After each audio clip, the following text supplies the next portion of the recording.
B N എക്സ്പേർട്ടിൻ്റെ മറ്റൊരു വീഡിയോയിലേക്ക് എല്ലാവർക്കും സ്വാഗതം.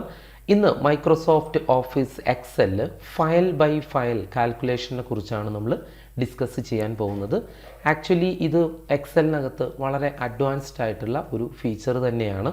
നോർമൽ എക്സൽ യൂസേഴ്സിന് നമുക്കിത് ആവശ്യം വരാറില്ല. Okay, actually file by file calculation എന്ന് പറഞ്ഞു കഴിഞ്ഞാൽ നമ്മുടെ കയ്യിൽ ഇപ്പോൾ ഒരു 3 എക്സൽ ഫയലുകളുണ്ട് എന്ന് കരുതുക. അതിൽ ഒന്നാമത്തെ എക്സൽ ഫയലിനകത്ത് ഒരു നമ്പറുണ്ട്, രണ്ടാമത്തെ എക്സൽ ഫയലിനകത്ത് മറ്റൊരു നമ്പറുണ്ട്. എനിക്കിത് രണ്ടും കൂടി ആഡ് ചെയ്ത് മൂന്നാമത് ഒരു എക്സൽ ഫയലിനകത്തേക്ക് നമുക്ക് ആഡ് ചെയ്ത് ചേർക്കുക. ഓക്കെ, അപ്പോൾ ഇതാണ് ഒരു നോർമലി ഒരു ഫയൽ ബൈ ഫയൽ കാൽക്കുലേഷനെ കുറിച്ച് നമുക്ക് ഡിഫൈൻ ചെയ്യാനുള്ളത്. ഓക്കെ, അപ്പോൾ ഇതുമായിട്ട് ബന്ധപ്പെട്ട സൂത്രവാക്യം നമ്മൾ എഴുതുമ്പോൾ ശ്രദ്ധിക്കേണ്ട ഒരു കാര്യം, ഓക്കെ, ഇത് സേവിങ്ങുമായിട്ട് ഇതിന് നല്ല ബന്ധമുണ്ട്. ഓക്കെ, അപ്പോൾ ആദ്യം ഞാൻ എക്സൽ ഫയലിനകത്ത് സേവിങ്ങുമായിട്ട് ബന്ധപ്പെട്ട ചില കാര്യങ്ങൾ പറയാം, അതിനുശേഷം ഫയൽ ബൈ ഫയൽ കാൽക്കുലേഷനകത്തേക്ക് വരാം. ഓക്കെ, അപ്പോൾ ആദ്യം ഞാനിവിടെ എക്സൽ ഓപ്പൺ ചെയ്യുന്നു. ഓക്കെ, അതിനുശേഷം നമ്മൾ ഒരു ഫയൽ ഇവിടെ ഓപ്പൺ ആയിട്ടുണ്ട്, ഒരു വർക്ക് ബുക്ക് ഓപ്പൺ ആയിട്ടുണ്ട്. ഓക്കെ, ഇപ്പോൾ നമുക്കിത് സേവ് ചെയ്ത് വയ്ക്കാം. ഓക്കെ, Ctrl+S അടിച്ചിട്ട് നമ്മളിത് സേവ് ചെയ്യുന്നു. ഓക്കെ, ഇതിൽ സേവിങ് എന്താണ് ഇതിനകത്ത് പറയാനുള്ളത് എന്ന് ചോദിച്ചു കഴിഞ്ഞാൽ ഇത് കൃത്യമായിട്ട് മനസ്സിലായി കഴിഞ്ഞാലേ നമുക്ക് ഫയൽ ബൈ ഫയൽ കാൽക്കുലേഷനെ കുറിച്ച് ഡിസ്കസ് ചെയ്യുന്നതുകൊണ്ട് കാര്യമുള്ളൂ. ഓക്കെ, അപ്പം ഞാനിവിടെ ചെയ്യാൻ പോകുന്നത് ഒരു എക്സൽ ഫയൽ എടുത്തു, അതിനുശേഷം എന്ത് ചെയ്യുന്നു, സേവ് ചെയ്യാൻ പോകുന്നു. ഓക്കെ, ഇവിടെ നമ്മൾ സാധാരണ സേവ് ചെയ്യുന്ന പോലെ തന്നെയാണ് സേവ് ചെയ്യുന്നത്. ഓക്കെ, ബ്രൗസ് ക്ലിക്ക് ചെയ്യുന്നു. അതിനുശേഷം ഞാൻ പ്രത്യേകിച്ചൊരു ലൊക്കേഷൻ ഒന്നും തിരഞ്ഞെടുത്തിട്ടില്ല എങ്കിൽ നമ്മുടെ ഫയൽ സേവ് ചെയ്യപ്പെടുന്നത് ഡോക്യുമെൻറ്റ്സ് എന്ന് പറയുന്ന ഫോൾഡറിനകത്തായിരിക്കും. ഓക്കെ, അതിനുശേഷം നമ്മളിവിടെ ഫയൽ നെയിം ടൈപ്പ് ചെയ്യും. ഫയൽ നെയിം ഒരു എക്സാമ്പിൾ ഞാൻ ഫയൽ 1 എന്ന് കൊടുത്തു. യഥാർത്ഥത്തിൽ ഈ ടൈപ്പ് ചെയ്തിരിക്കുന്ന ഈ ഫയൽ 1 എന്നുള്ളത് ഫയൽ നെയിം ആണോ എന്ന് ചോദിച്ചാൽ പൂർണ്ണമായും അല്ല. ആക്ച്വലി ഇത് നമ്മൾ കൊടുത്ത ഒരു പേര്, അത്രയേ ഉള്ളൂ. അതായത് the name defined by the user എന്നേ നമുക്കിതിനർത്ഥമുള്ളൂ. ഇത് നമുക്ക് 255 അക്ഷരം വരെ നമുക്ക് കൊടുക്കാൻ സാധിക്കും. അപ്പോൾ പിന്നെ ഫയൽ നെയിം എന്ന് പറഞ്ഞാൽ എന്താ? ഫയൽ നെയിം എന്ന് പറഞ്ഞു കഴിഞ്ഞാൽ നമ്മൾ കൊടുത്ത പേരും അതിൻ്റെ കൂടെ എക്സൽ ഇതിനകത്ത് എക്സ്ട്രാ ഒരു കാര്യം കൂടി ചേർക്കും. ഒരു എക്സ്റ്റൻഷൻ നെയിം എന്ന് പറയുന്ന ഒരു കാര്യം കൂടി ചേർക്കും. അതായത് .xlsx എന്ന് പറയുന്ന ഒരു പേര് കൂടി ഇതിൻ്റെ കൂടെ ചേർക്കും. ഓക്കെ, അപ്പോഴാണ് ഇത് ഒരു ഫയൽ നെയിമായിട്ട് മാറുന്നത്. ഞാനിവിടെ എഴുതി കാണിച്ചു തരാം, അപ്പോഴേ നിങ്ങൾക്ക് മനസ്സിലാവുള്ളൂ. ഇപ്പോൾ നമ്മൾ ഫയൽ സേവ് ചെയ്യുമ്പോൾ കൊടുത്ത പേരെന്ന് പറയുന്നത് ഫയൽ 1 എന്നാണ്. ഈ പേരിന് നമ്മൾ എന്താ വിളിക്കുക? The name defined by the user. ഇത് നമുക്ക് 255 അക്ഷരം വരെ കൊടുക്കാൻ സാധിക്കും.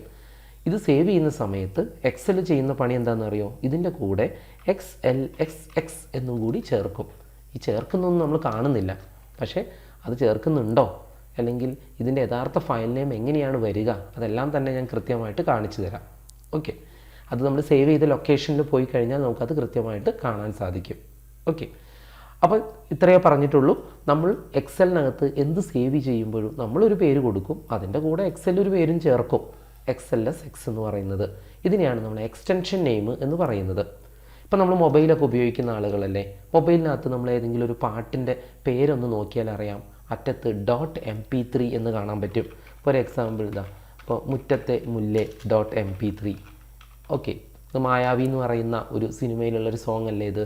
അത് ചിലപ്പോൾ നമ്മൾ മൊബൈലിൽ ആ സോങ്ങിൻ്റെ പേര് നോക്കുമ്പോൾ അതിൻ്റെ അറ്റത്ത് .mp3 എന്ന് കാണുന്നുണ്ട്. ഈ MP3യെയാണ് നമ്മൾ ആക്ച്വലി എക്സ്റ്റൻഷൻ നെയിം എന്ന് വിളിക്കുന്നത്. ഓക്കെ, അതേപോലെ തന്നെ നമ്മൾ മോഹൻലാലിൻ്റെ പുതിയ സിനിമ മോൺസ്റ്റർ .mkv എന്ന് കാണാം, അല്ലെങ്കിൽ monster.mp4 എന്ന് കാണാം. ഈ .mp4 ഇതിനൊക്കെയാണ് നമ്മൾ എക്സ്റ്റൻഷൻ നെയിം എന്ന് വിളിക്കുന്നത്. ഓക്കെ, ആക്ച്വലി ഫയലുകളെ തരം തിരിക്കുകയാണ് ഈ എക്സ്റ്റൻഷൻ നെയിം ചെയ്യുന്നത്.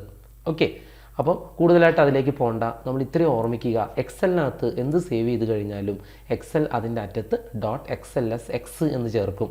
ഓക്കെ, ഇത് എക്സലിൻ്റെ പഴയ വെർഷനൊക്കെ ആണെങ്കിൽ XLS എന്ന് മാത്രമേ ചേർക്കുകയുള്ളൂ.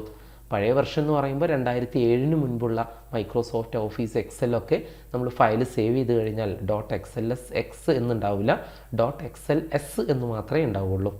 ഓക്കെ, ഇനി ഞാനിത് സേവ് ചെയ്യാൻ പോവാണ്. ഓക്കെ, ഫയലിൻ്റെ പേര് ഫയൽ 1 എന്ന് കൊടുത്തു. ഡിഫോൾട്ട് ലൊക്കേഷൻ ഡോക്യുമെൻറ്റ്സ് സെലക്ട് ചെയ്യുന്നു. ഓക്കെ, അത് ഞാൻ മാറ്റുന്നില്ല. ലെറ്റ്സ് സേവ് എന്നുള്ളത് ക്ലിക്ക് ചെയ്തു. ഓക്കെ, ഇനി നമ്മൾ ഡോക്യുമെൻറ്റ്സ്, അതായത് സേവ് ചെയ്ത സ്ഥലത്തൊന്ന് പോയി നോക്കാം. ഡോക്യുമെൻറ്റ്സ് എന്നുള്ള ഫോൾഡർ ഞാനിവിടെ തുറക്കാൻ പോവാണ്. കീബോർഡിൽ വിൻഡോ കീയും 6 അടിച്ചിട്ട് ഇവിടെ ഡോക്യുമെൻറ്റ്സ് എന്ന് ടൈപ്പ് ചെയ്ത് കൊടുത്താൽ മതി. വളരെ ഈസി ആയിട്ട് നമുക്ക് ഡോക്യുമെൻറ്റ്സ് ഫോൾഡർ ആക്സസ് ചെയ്യാൻ സാധിക്കും. ഓക്കെ, എൻ്റർ അടിച്ചപ്പോൾ കണ്ടില്ലേ ഡോക്യുമെൻറ്റ്സ് ഫോൾഡർ തുറന്നു വന്നു. ഇതിനകത്ത് നമ്മൾ സേവ് ചെയ്ത ഫയലിൻ്റെ പേര് കാണാം. കണ്ടില്ലേ, ഫയൽ 1 എന്ന് പറഞ്ഞിട്ട് കാണുന്നുണ്ട്. ഓക്കെ, ഇവിടെ എക്സലിൻ്റെ ലോഗോയൊക്കെയാണ് വന്നിരിക്കുന്നത്. ഓക്കെ, ഇവിടെ നമ്മൾ കൊടുത്ത പേര് മാത്രമേ കാണുള്ളൂ. അതായത് the name defined by the user, നമ്മൾ കൊടുത്ത പേര് മാത്രമേ ഇവിടെ കാണുള്ളൂ. എന്നാൽ ഇതിൻ്റെ എക്സ്റ്റൻഷൻ നെയിമായ .xlsx കൂടി നമുക്ക് ഇവിടെ കാണണമെന്നുണ്ടെങ്കിൽ ഏറ്റവും മുകളിൽ നമുക്ക് വ്യൂ എന്ന് കാണാം. ഇത് ക്ലിക്ക് ചെയ്യുക. അതിനുശേഷം നമ്മൾ ഓപ്ഷൻസിനകത്ത് change folder and search options എടുക്കുക. അതിനുശേഷം വ്യൂ എടുക്കുക. അതിനുശേഷം hide extension for known file types എന്ന് കാണാം. ഇതിൻ്റെ ടിക്ക് നമ്മൾ ഒഴിവാക്കുക. എന്നിട്ട് ഓക്കെ അടിക്കുക. ഇപ്പോൾ നോക്കിക്കോളൂ, ഫയലിൻ്റെ പേര് file1.xlsx. ഇപ്പോൾ ഈ ഫയലിൻ്റെ നെയിം എന്ന് പറയുന്നത് file1.xlsx ആണ്. ആക്ച്വലി ഇതാണ് ഫയൽ നെയിം എന്ന് പറയുന്നത്. ഓക്കെ, അപ്പോൾ ഒരു ഫയൽ നെയിമിന് 2 ഭാഗങ്ങൾ ഉണ്ടായിരിക്കും. നമ്മൾ കൊടുക്കുന്ന പേരും ആ സോഫ്റ്റ്വെയർ നൽകുന്ന പേരും. ഓക്കെ, നമ്മൾ കൊടുത്ത പേര് file1, സോഫ്റ്റ്വെയർ കൊടുത്ത പേര് .xlsx. ഓക്കെ, ഇത് മനസ്സിലായെന്ന് വിചാരിക്കുന്നു. ഓക്കെ, ഇനി നമുക്ക് ഫയൽ ബൈ ഫയൽ കാൽക്കുലേഷനകത്തേക്ക് നീങ്ങാം. ഓക്കെ, ഞാനിവിടെ 3 എക്സലാണ് ഇവിടെ ഓപ്പൺ ചെയ്യാൻ പോകുന്നത്. ഓക്കെ, ഞാൻ വിൻഡോ കീയും 6 അടിക്കുന്നു. അതിനുശേഷം എക്സൽ ഓപ്പൺ ചെയ്യുന്നു. Okay, blank work book select ചെയ്തു. ഓക്കെ, ഇപ്പോൾ എൻ്റെ കയ്യിൽ ഒരു എക്സൽ ഫയലുണ്ട്. ഞാൻ 3 എക്സൽ ഫയലും ഞാൻ സ്ക്രീനിൽ ഒരേ സമയം ഡിസ്പ്ലേ ചെയ്തിട്ടാണ് ഇത് കാണിച്ചു തരാൻ പോകുന്നത്. എന്നാലേ നിങ്ങൾക്ക് വേഗം മനസ്സിലാവുള്ളൂ. ഓക്കെ, അപ്പോൾ ഒരു എക്സൽ ഫയൽ തുറന്നു. അതിനുശേഷം വീണ്ടും വിൻഡോ കീ 6 എടുത്തിട്ട് അടുത്ത എക്സൽ ഫയൽ നമ്മൾ തുറക്കുന്നു. ഓക്കെ, വീണ്ടും വിൻഡോ കീ 6 അടിച്ചു. ഓക്കെ, അതിനുശേഷം എക്സലിന് ടൈപ്പ് ചെയ്തു, ബ്ലാങ്ക് വർക്ക് ബുക്ക് സെലക്ട് ചെയ്തു. കണ്ടോ, രണ്ടാമത് ഒരു എക്സൽ ഫയൽ കൂടി ഞാൻ തുറന്നു. ഓക്കെ, വീണ്ടും ഞാൻ വിൻഡോ കീ 6 അടിച്ചു. വീണ്ടും ഒരു എക്സൽ ഫയൽ കൂടി ഇവിടെ തുറക്കാം. ഓക്കെ, അപ്പോൾ 3 ഫയലുകൾ എൻ്റെ സ്ക്രീനിൽ ഇപ്പോൾ നമ്മൾ കാണുന്നുണ്ട്. ഓക്കെ, മനസ്സിലാവുന്നില്ലേ? 3 എക്സലുകളാണ് നമ്മളിവിടെ തുറന്നു വെച്ചിട്ടിരിക്കുന്നത്. ഓക്കെ, അതിൽ ആദ്യത്തെ എക്സൽ ഫയലിനകത്ത് നോക്കി ഒരു ഷീറ്റ് മാത്രമേ ഉള്ളൂ. ഷീറ്റ് 1 മാത്രമേ കാണുന്നുള്ളൂ. അടുത്തതിലും അങ്ങനെ തന്നെ, അടുത്തതിലും അങ്ങനെ തന്നെ. വേണമെങ്കിൽ നമുക്ക് രണ്ടാമത്തെ എക്സൽ ഫയലിൽ ഞാൻ ഒരു ഷീറ്റും കൂടി ആഡ് ചെയ്യുന്നു. ഷീറ്റ് 2 എന്ന് കൊടുക്കുന്നു. ഓക്കെ, ഇനി ഇതിനകത്ത് ഞാൻ നമ്പേഴ്സ് ടൈപ്പ് ചെയ്യാൻ പോവുകയാണ്. ഞാൻ A1 എന്ന് പറയുന്ന ഒരു സെല്ലിനകത്ത് 1500 എന്ന് ടൈപ്പ് ചെയ്തു. രണ്ടാമത്തെ എക്സലിനകത്ത്, അതായത് രണ്ടാമത് തുറന്നിരിക്കുന്ന എക്സലിനകത്ത് ഷീറ്റ് 2ൽ ഞാനിവിടെ B2 എന്ന് പറയുന്ന കള്ളിയിൽ ഒരു 4500 എന്ന് ടൈപ്പ് ചെയ്തു. ഓക്കെ, എനിക്ക് വേണ്ടത് ഈ എക്സൽ ഫയലിനകത്തുള്ള ഈ 1500ഉം ഈ എക്സൽ ഫയലിനകത്തുള്ള 4500ഉം കൂടി ആഡ് ചെയ്തിട്ട് നമുക്ക് മൂന്നാമതൊരു എക്സൽ ഫയലിനകത്തേക്ക് ചേർക്കേണ്ടി വരുമെന്ന് വിചാരിക്കാം. അപ്പോൾ ഇവിടെ ശ്രദ്ധിക്കേണ്ട ഒരു കാര്യം, നമ്മൾ ഫയൽ ബൈ ഫയൽ കാൽക്കുലേഷനകത്ത് എല്ലാ എക്സൽ ഫയലുകളും നമ്മൾ ഇതേപോലെ തുറന്നു വയ്ക്കണം. ഇതേപോലെ ഒരു സ്ക്രീനിൽ 3 എണ്ണം ആക്കിയിട്ട് തുറന്നു വെക്കണം എന്നല്ല, 3 ഫയലും നമുക്ക് ഓപ്പൺ ചെയ്യണമെന്നേ ഉള്ളൂ. ഓക്കെ, അത് ഫുൾ സ്ക്രീൻ ആക്കിയിട്ട് മിനിമൈസ് ചെയ്ത് വെച്ചാലും കുഴപ്പമൊന്നുമില്ല. ഇതാ നിങ്ങൾക്ക് മനസ്സിലാവാൻ വേണ്ടിയിട്ട് 3 ഒറ്റ സ്ക്രീനിൽ ഇങ്ങനെ ഡിസ്പ്ലേ ചെയ്ത് കാണിച്ചിരുന്നു എന്നേ ഉള്ളൂ. ഓക്കെ, ഇനി അടുത്ത സ്റ്റെപ്പ് ഓരോ ഫയലും നമ്മൾ സേവ് ചെയ്ത് വെക്കണം. ഓക്കെ, ഇവിടെ ആദ്യത്തെ ഫയൽ ഞാൻ ക്ലിക്ക് ചെയ്തു, സേവ് ചെയ്യാം. ഓക്കെ, ആദ്യത്തെ ഫയലിൻ്റെ പേര് ഞാൻ ഫയൽ 1 എന്ന് പറഞ്ഞിട്ട് സേവ് ചെയ്യുന്നു. ഫയൽ 1. ഓക്കെ, ആ പേരിൽ നേരത്തെ ഫയൽ ഉണ്ട് അല്ലേ, നമ്മൾ കുറച്ച് മുന്നേ സേവ് ചെയ്തതല്ലേ, അതുകൊണ്ട് അത് റീപ്ലേസ് ചെയ്യുകയാണ് യെസ് കൊടുത്തിട്ട്.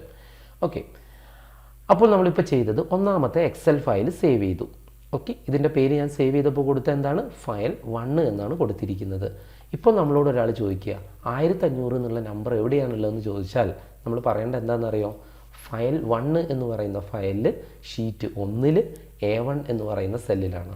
അപ്പോൾ ഈ 1500ൻ്റെ ലൊക്കേഷന് നമുക്ക് 3 കാര്യങ്ങൾ നമ്മളിവിടെ പറയുന്നുണ്ട്. എന്താണ്, ഫയലിൻ്റെ പേര്, അതേത് ഷീറ്റിലാണ്, അതേത് സെല്ലിലാണ്. ഇങ്ങനെ 3 കാര്യങ്ങളാണ് നമ്മളിവിടെ പറയുന്നത്. ഓക്കെ, ഇനി അടുത്ത രണ്ടാമത്തെ എക്സൽ ഫയലും നമ്മളിവിടെ സേവ് ചെയ്ത് വയ്ക്കാം. Ctrl+S അടിക്കുന്നു.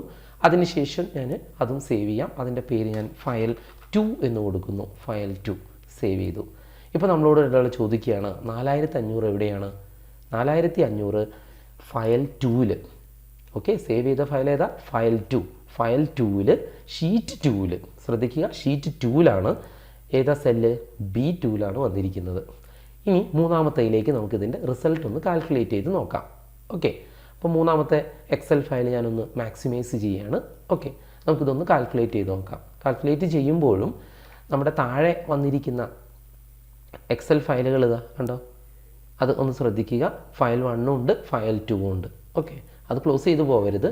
ഓക്കെ, ഇവിടെ ഞാൻ C3 എന്ന് പറയുന്ന സെല്ലിലാണ് ഞാനിത് ആഡ് ചെയ്യാൻ പോകുന്നത്. ഓക്കെ, നോക്കിക്കോളൂ, ഇക്വേഷൻ എഴുതുന്നത് ഈസ് ഈക്വൽ ടു എന്ന് അടിക്കാം. അതിനുശേഷം ഒരു ചതുര ബ്രാക്കറ്റിൽ നമ്മൾ ഫയൽ 1.xlsx എന്ന് എഴുതുക. കണ്ടോ, ഇതേപോലെ. അതിനുശേഷം ഷീറ്റിൻ്റെ പേര് എഴുതുക, ഷീറ്റ് 1, പിന്നെ ആശ്ചര്യചിഹ്നം A1. ഓക്കെ, ഇത് മനസ്സിലായോ എത്ര എഴുതിയത്? ഓക്കെ, അതായത് ഫയൽ 1 എന്ന് പറയുന്ന ഫയലിൽ ഷീറ്റ് 1ലുള്ള A1 എന്നാണ് ഉദ്ദേശിച്ചത്. ഓക്കെ, പ്ലസ് ബാക്കി നിങ്ങൾക്ക് പറയാൻ പറ്റുമോ? ചതുര ബ്രാക്കറ്റിൽ എന്ത് കൊടുക്കുക? ഫയൽ 2.xlsx, ചതുര ബ്രാക്കറ്റ് ക്ലോസ് ചെയ്യുക, ഷീറ്റ് 2ൽ ആശ്ചര്യചിഹ്നം B2. ഓക്കെ, ഇത് മനസ്സിലാവുന്നുണ്ടോ? ഓക്കെ, ഇത് പെട്ടെന്ന് കണ്ടു കഴിഞ്ഞാൽ പേടിച്ചു പോകും ഈ ഇക്വേഷൻ കണ്ടു കഴിഞ്ഞാൽ. ഓക്കെ, പക്ഷേ വളരെ സിമ്പിളാണ്, മനസ്സിലാക്കി എഴുതാവുന്നതേ ഉള്ളൂ. ഫയലിൻ്റെ പേര് നമ്മൾ ഒരു ചതുര ബ്രാക്കറ്റിൽ ഇടുക, അതിനുശേഷം അത് ഏത് ഷീറ്റിലാണെന്ന് എഴുതുക, പിന്നെ ഒരു ആശ്ചര്യചിഹ്നം കൊടുക്കണം, അതിനുശേഷം സെല്ലിൻ്റെ പേര് എഴുതുക. ഓക്കെ, ഇതിങ്ങനെ തുടർന്ന് പോവുക. പ്ലസ് എന്ന് പറയുന്ന ഒരു ഓപ്പറേഷനാണ് നമ്മളിവിടെ നടത്തുന്നത്. ഓക്കെ, ജസ്റ്റ് ഒന്ന് എൻ്റർ അടിച്ച് നോക്കിയേ, കണ്ടോ 6000 എന്ന് വന്നിട്ടുണ്ട്. ഓക്കെ, അപ്പോൾ ഈ ഇക്വേഷൻ നിങ്ങൾക്ക് കൃത്യമായി മനസ്സിലായി എന്ന് വിചാരിക്കുന്നു. ഓക്കെ, അപ്പം കാൽക്കുലേറ്റ് ചെയ്യേണ്ടതായിട്ടുള്ള നമ്പേഴ്സ് എവിടെയാണോ നിലനിൽക്കുന്നത് ആ ഫയൽ നമ്മളിവിടെ തുറന്നു വയ്ക്കണമെന്നേ ഉള്ളൂ. ഓക്കെ, ഇതാണ് എക്സലിനകത്ത് ഫയൽ ബൈ ഫയൽ കാൽക്കുലേഷൻ എന്ന് പറയുന്നത്. ഓക്കെ, ഇത് വളരെ അഡ്വാൻസ്ഡ് തന്നെയാണ്, കാരണം നോർമലി നമ്മൾ എക്സൽ ഉപയോഗിക്കുന്ന ഒരാൾക്കൊന്നും ഇതുപോലൊന്നും ചെയ്യേണ്ടി വരാറില്ല. ഓക്കെ, അവർക്ക് മാക്സിമം പോയാൽ സെൽ ബൈ സെൽ കാൽക്കുലേഷൻസും ഷീറ്റ് ബൈ ഷീറ്റ് കാൽക്കുലേഷൻസേ വരാറുള്ളൂ. അതിൻ്റെ മുകളിലേക്ക് വരുമ്പോഴാണ് ഇതിൻ്റെ ആവശ്യം വരിക. ഇതിൻ്റെ ഒരു എക്സാമ്പിൾ ഞാൻ പറഞ്ഞു തരട്ടെ. ഓക്കെ, ഇപ്പോൾ നമ്മളൊരു കമ്പനിയിൽ ജോലി ചെയ്യുന്നു എന്ന് വിചാരിക്കുക. അതിലിപ്പോൾ ജനുവരി മാസത്തെ സെയിൽസ് റിപ്പോർട്ട് തയ്യാറാക്കിയിരിക്കുന്നത് ഒരു എക്സൽ ഫയലിൽ, അതുപോലെ തന്നെ ഫെബ്രുവരി മാസത്തെ സെയിൽസ് റിപ്പോർട്ട് തയ്യാറാക്കിയിരിക്കുന്നത് വേറൊരു ഫയലിനകത്ത്. ഓക്കെ, അത് വേറൊരാളാണ് ക്രിയേറ്റ് ചെയ്തത്. ഇപ്പോൾ 2 ആളുകളാണ് 2 റിപ്പോർട്ടുകൾ ഉണ്ടാക്കിയിട്ടുള്ളത്. ഓക്കെ, അത് രണ്ടും കൂടി നമുക്ക് എന്തെങ്കിലും ഒരു പ്രോസസ്സ് ചെയ്യേണ്ടി വരും. ഇപ്പോൾ ജനുവരി മാസത്തെ ടോട്ടലും ഫെബ്രുവരി മാസത്തെ ടോട്ടലും കൂടി നമുക്ക് ആഡ് ചെയ്തിട്ട് നമുക്ക് അതിൻ്റെ ഒരു ഫൈനൽ ടോട്ടൽ എമൗണ്ട് മൂന്നാമതൊരു ഫയലിനകത്ത് ചെയ്യേണ്ട ജോലി നമ്മളെ ഏൽപ്പിച്ചാൽ അവർ തയ്യാറാക്കിയ ഫയലിനകത്തുള്ള വാല്യൂസ് നമ്മൾ ആക്സസ് ചെയ്യേണ്ടി വരും. ഓക്കെ, ആക്ച്വലി അത് ഈ രീതിയിലാണ് ചെയ്യുന്നത്. ഇവിടെ എന്തൊക്കെയാണ് മാറ്റം വരാൻ സാധ്യതയുള്ളത്? ഫയലിൻ്റെ പേര് മാറും, അത്രയല്ലേ ഉള്ളൂ. പിന്നെ ഷീറ്റിൻ്റെ പേര് മാറും, അത്രയല്ലേ ഉള്ളൂ. സെല്ലിൻ്റെ പേര് മാറും, അത്രയല്ലേ ഉള്ളൂ. അപ്പോൾ ഇത് ഫോർമാറ്റ് ശ്രദ്ധിക്കുക, എങ്ങനെയാണിത് ടൈപ്പ് ചെയ്യുക എന്നുള്ളത്. ഓക്കെ, അപ്പോൾ ഇത് കൃത്യമായി മനസ്സിലായി എന്ന് വിചാരിക്കുന്നു. ചെയ്ത് നോക്കുക. എന്തെങ്കിലും ഡൗട്ട് ഉണ്ടെങ്കിൽ നിങ്ങൾ കമൻറ്റ് ചെയ്ത് ചോദിക്കുക. ഓക്കെ, അപ്പോൾ നമുക്ക് പുതിയ ടോപ്പിക്കുമായിട്ട് ബി ആൻ എക്സ്പേർട്ട് ഇനിയും വരും. ഓക്കെ, അതുവരേക്കും ബൈ.